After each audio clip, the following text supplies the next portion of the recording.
আগের দিন আমরা সবাই মিলে গিয়েছিলাম চারটা স্কন মন্দিরে। হ্যাঁ, চারটা স্কন মন্দির থেকে রথ নিয়ে বের হয় রাস্তায়, আর প্রচুর পরিমাণে ভিড় হয়, প্রচুর লোক হয়। আর আমি আগে কোনো দিনও স্কন মন্দিরে যাইনি, আর রথের দিন তো বাড়ির থেকে বেরোতাম না, আর তার জন্যই সবাই মিলে বললো চল এবার যাই।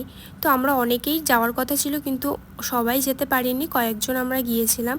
তো আমরা স্কন মন্দিরে যেতে যেতেই দেখো রাস্তায় ওরা বেরিয়ে পড়েছিল। আমরা ভেবেছিলাম যে রথের সাথেই যাব, কিন্তু তারপরে ভাবলাম না, আগে স্কন মন্দির থেকে ঘুরে আসি, দেন তারপরে রথ ধরবো। তো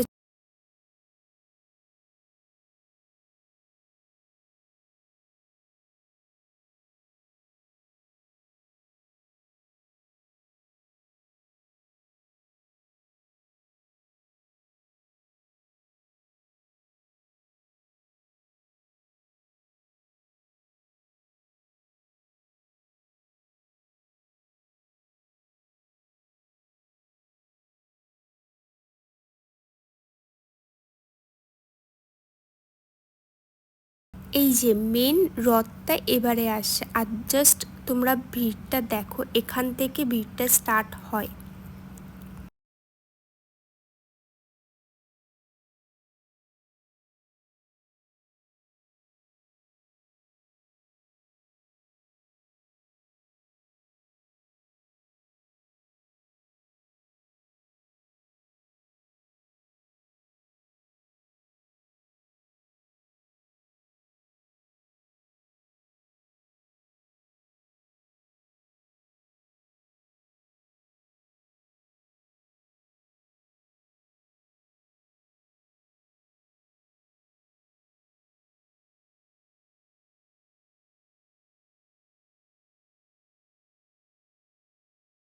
আমরা যেই টোটোতে করে যাচ্ছিলাম, টোটোটা একটা সাইডে দাঁড়িয়েই ছিল, কারণ রথটা বেরোলে সব গাড়ি সাইড করে দাঁড় করে দিচ্ছিল, সেই কারণে আমাদের গাড়িও দাঁড়িয়েছিল। আর রথটা বেরিয়ে যাওয়ার পরে আমরা স্কনে পৌঁছে যাই।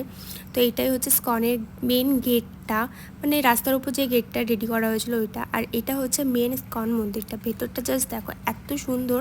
আর এত মানে মোটামুটি ভিড় ছিল ওই টাইমটা, কারণ রথের সাথে অর্ধেক সবাই বেরিয়ে গেছিলো। ভেতরে জাস্ট ঠাকুরটা দেখো।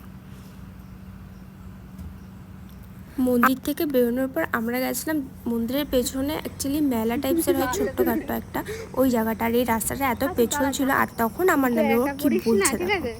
তুই হচ্ছিস কাউরে নিয়ে পড়িস, তাই আমি যদি তোরে ধরি তুই তো পড়বি সাথে আমার নিয়েও পড়বি।